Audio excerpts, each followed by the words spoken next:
Hey guys, it's Sabby Sabs, and I have a special guest with me today. His name is Chris Smalls. He's an activist and he's a former Amazon employee who is fighting for the health and safety of other Amazon workers. Welcome, Chris. Thank you for having me. Glad to Thanks be so here. much for coming. So, Chris, over the past couple of years, I've heard stories about the way that Amazon treats its employees, things such as like employees not being able to have bathroom breaks. But then I came across your story, and your story is a little bit different because it applies particularly to COVID. Can you tell everyone about your Amazon story and what happened after COVID? Absolutely. So, yes, I work with the company since 2015, and I definitely can attest to those stories you heard pre-COVID about the working conditions in these massive buildings that are almost 1 million square feet, the size of 14 NFL football fields. And I used to tell my new hires when they came in, you have a gym membership, you might want to cancel it. So last year, pretty much about this time, 1 year ago exactly, this is the time when I can remember it was very scary in the building. I was noticing my employees around me become sick with flu-like symptoms. My colleagues that I work hand in hand with, they were MIA, either sick or are home because they already contracted the virus. And it was a very scary situation because New York City was becoming the epicenter at this time. What I seen was dizziness, fatigue, uh, employees not able to finish their 10-hour shift. And I even saw some associates even vomiting at their workstations. It was a very alarming. We had no PPE, no facial masks, no cleaning supplies, no safety guidelines that was enforced at the time. So I had to take further action. Okay, did they ever tell you like why they didn't provide PPE? Well, yeah, I mean, I went to my local HR trying to get some answers, and their answers were, if you don't feel safe, you can just stay home. So okay, great, but that's the only thing they were offering: stay home with no pay, by the way, um, or and as a supervisor, as a person of leadership in that building, I'm like, well, yeah, I can stay home, but what about the thousands of workers that report to this building? There's 5,000 workers that go to Staten Island. And I was like, these people are my extended family. I spend 40, 50, 60 hours a week with them for years. Like I said, I've been with them for 4.5 years. I've been a supervisor for 4 years. I'm very known in the Northeast region of Amazon and throughout the facilities. And I couldn't just stay home and be complacent and while workers that I work with are going to work and contracting this virus. Yeah, no, definitely understand. So Amazon eventually let you go. Can you talk about that? Sure. So March 24th last year, um, that's when one of my colleagues that I work with in my department was sick, physically sick. I mean, I could see in her eyes the moment I seen her that morning, her eyes were bloodshot red, and I know that was one of the symptoms they were saying on the news at the time. She had her own facial mask on. Thank God that she brought her own because days later she did test positive, and she's been around hundreds of workers for 10-hour shifts. So that same day, 2 hours later, we had a meeting, and in that meeting, they told us as supervisors not to tell anybody that somebody tested positive 2 weeks prior. So that was my last time working for Amazon right then and there. I told them, we should close this building down. They looked at me like, no, build business as usual. We don't want to cause any panic. So that's when I started to organize the workers. I left the building around 12 o'clock that day, not to return back to work ever. Not knowing that I would be fired, but just saying like not to return back until we get some type of outside attention. So I started sending out emails to the health department. I actually shared some on my Twitter today, the ones I did put together. And I said, you know what? I got to go back to the building because I have to tell people the truth. Nobody else is going to do it. So me and my colleague that I work with, he's actually one of my employees. We decided to go back to the cafeteria every single day that following week, and tell as many workers as possible. And we marched into the general manager's office every morning, interrupting his meetings, and letting the workers know that they possibly been exposed already. At the end of the week, March 28th, that's when they decided to just quarantine me. Nobody else, not even the person I ride to work with, nobody in my department. And out of 5,000 people, I was probably the second or third person to be quarantined. When I already explained to them that not only did my colleague test positive, but this virus has been here. We don't know where it came from. Everybody could have been exposed. So I knew they were using that as a tool to silence me and stop me from organizing workers. So I decided to go forward with the protest I did on March 30th. And 2 hours after that demonstration, that's when they fired me over the phone. Wow. Where was like the mayor or the governor in all of this? Like, did they get involved or anything at all? Now, it's funny you bring it up because I sent emails to their offices. I called their offices several times, stayed on hold for several hours, no response. New York City was definitely the epicenter at the time. So there was a lot going on in the media. You know, Governor Cuomo, obviously, he was definitely in the media every single day, probably for the wrong reasons now, because he really didn't do anything. He was radio silent the whole time. Mayor de Blasio didn't get involved until after I was fired. That's when he called for an investigation about my termination. But prior to it, no, there was no communication. There was nothing. All I had was a glimpse of hope, which was going through the media. So I started sending emails to the media. And when I got an article published in the New York Post, that's when the media started to flock to me. Instead of me reaching out, they started coming to me because they seen that I was actually going through with a walkout, with a protest.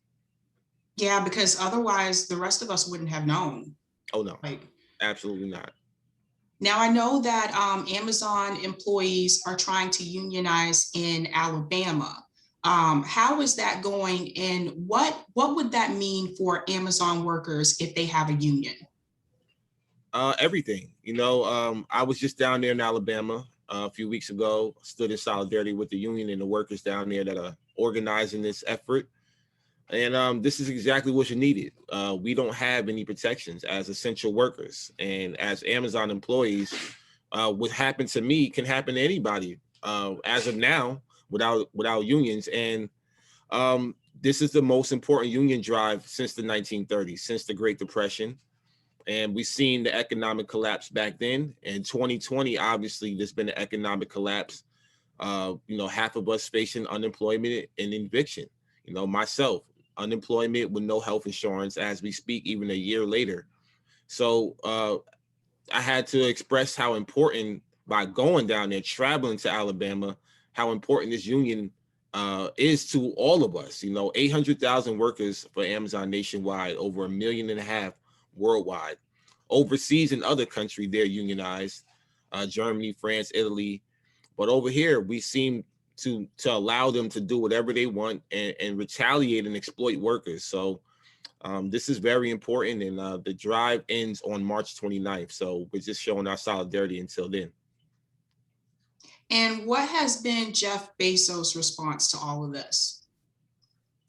Well, I can tell you, a week after they fired me, he decided to have a smear campaign on me, which is so insane if you think about it. The richest man in the world worried about me, who makes less than 35,000 after taxes, calling me not smart or articulate, to make me, ironically, the face of the whole unionizing efforts against Amazon.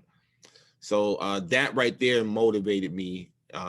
Not only upsetted me, but motivated me to organize against Amazon, and especially Jeff Bezos. With my organization, the Congress of Essential Workers, we traveled the entire pandemic, going to every one of his mansions.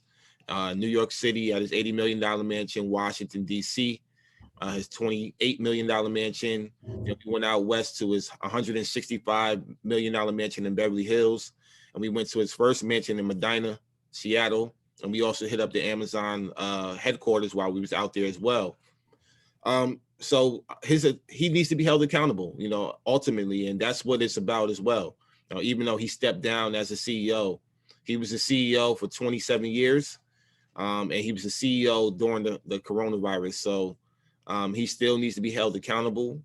And I know that he tried to step down. It's probably a deflection of attention, but we're not duped by that. We're going to continue to advocate against him and against all the negligence that this company has showed throughout the course of the pandemic. And see, this is what they try to do. Like, you come out against them and they try to attack your intelligence and your character and that whole thing is to get the attention away from them and put the attention on the person that is protesting against them. It's an old trick. People use it all the time. Going forward, like, what is your plan going forward? And, what are you doing now? So besides the legal actions that we're taking, there's a slew of lawsuits that's been coming out against this company ever since. This seemed like every other day there's another lawsuit. I'm just reading about another one that came out today. What I'm hoping for with my advocating against this company is that they are unionized one day. Hopefully Alabama will be the first successful one, and hopefully that'll galvanize the rest of the nation. And I'm starting our own efforts up here in New York City. I'm going to be returning back to the building next week on the 1 year anniversary, so to speak, when I was fired. And I'm going to hopefully announce that we are trying to unionize that facility. I have workers that I still communicate with daily. Workers from all over the country reach out to me, and if not all over the world have been reaching out to me. So I just try to be that voice for them. I try to utilize my platform, give them the voice that's necessary. And once again, we need to get a voice in the White House, so it's about our elected officials right now. We need better laws that protect workers, because the working class people, the working class has been exploited for way too long in this country. Yeah, agreed. I know Governor Cuomo has obviously been in the news a lot recently. Has he said anything about this particular situation recently? Absolutely not. He has been radio silent. He's pro Amazon all the way. He is pro billionaires all the way. Those are all his donors, corporate donors, billionaire donors. He said it several times. We don't do this or we don't do that, then all the billionaires are going to leave New York. And to us, it's like a slap in the face. It's like, who cares if they leave? We don't care about them. They haven't done nothing for us. They're sitting here, reaping the benefits, paying zero taxes. You're giving them tax incentives and all types of tax breaks, and they're not doing anything to our communities to help us.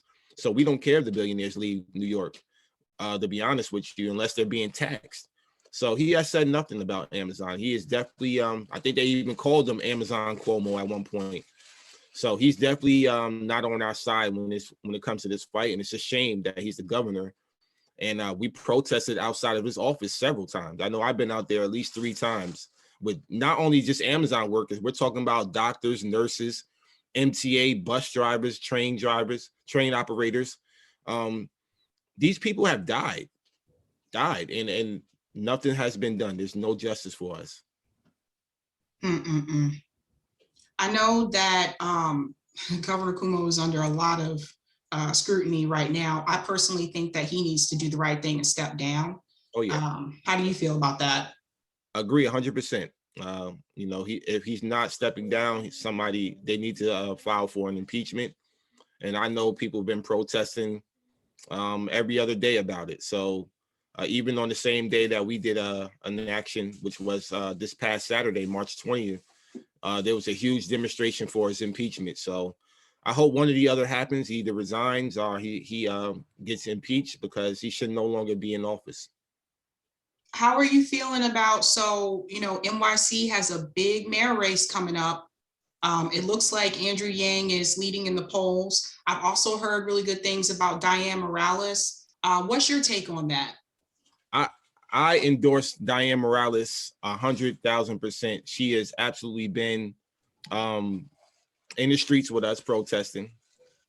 Hello, sir. My son. You got to move out the way, bro.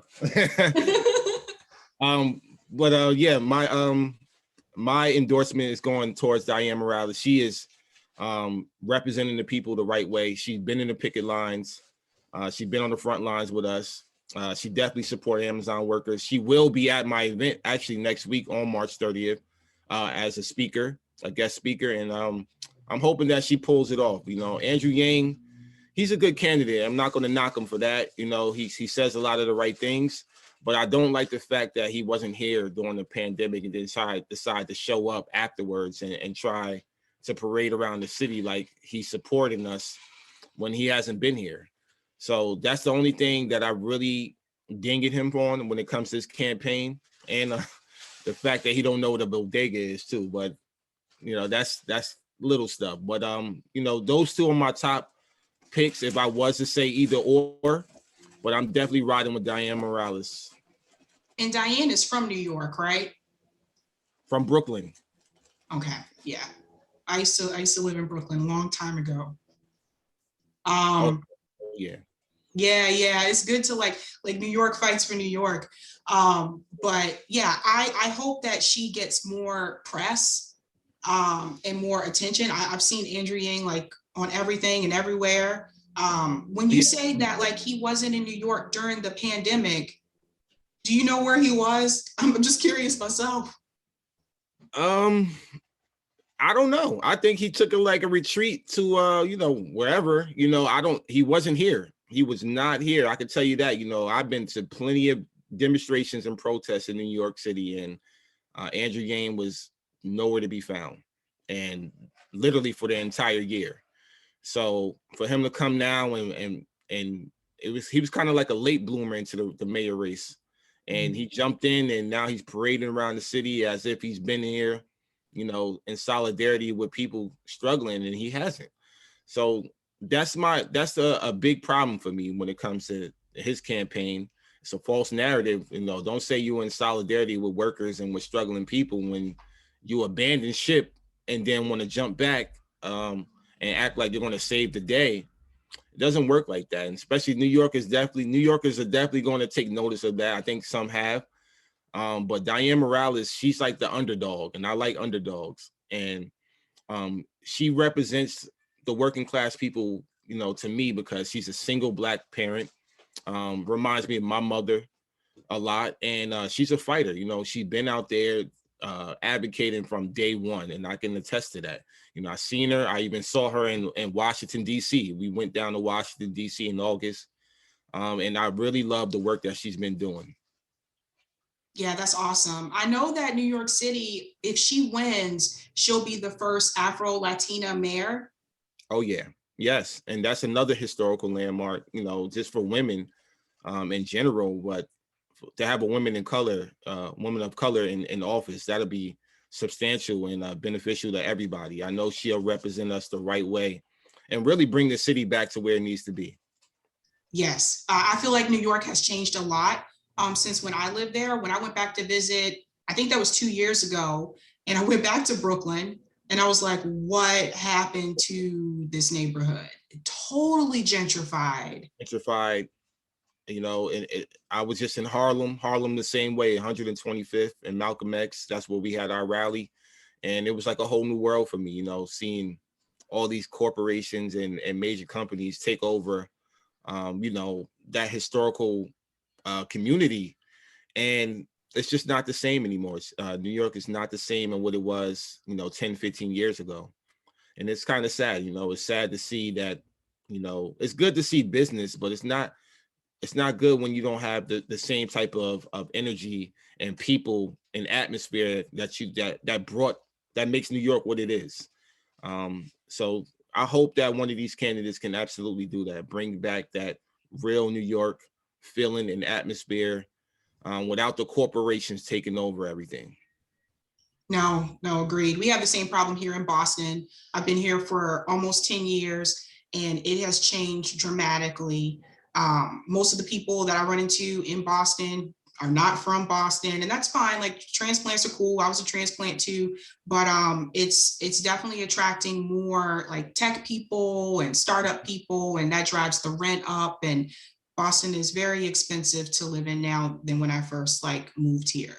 You have a But good mayor. Though. oh, go ahead. I'm gonna say at least you have a good mayor. You have Marty Walsh, right?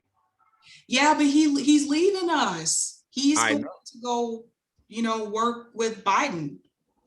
Yes, that's that. That's possibly a good thing because he's a union guy. Y'all in a union town. Mhm. He represents unions very well, and I'm trying to get in contact with him. So I think I have some connections there through some other people that are trying to put me in touch with him, and I think he's open to a discussion with me. So I think it would be beneficial once he becomes, the Secretary of Labor. It would be great if you could meet up with him because I know he's been when he became mayor, he was definitely a fighter. Oh yeah.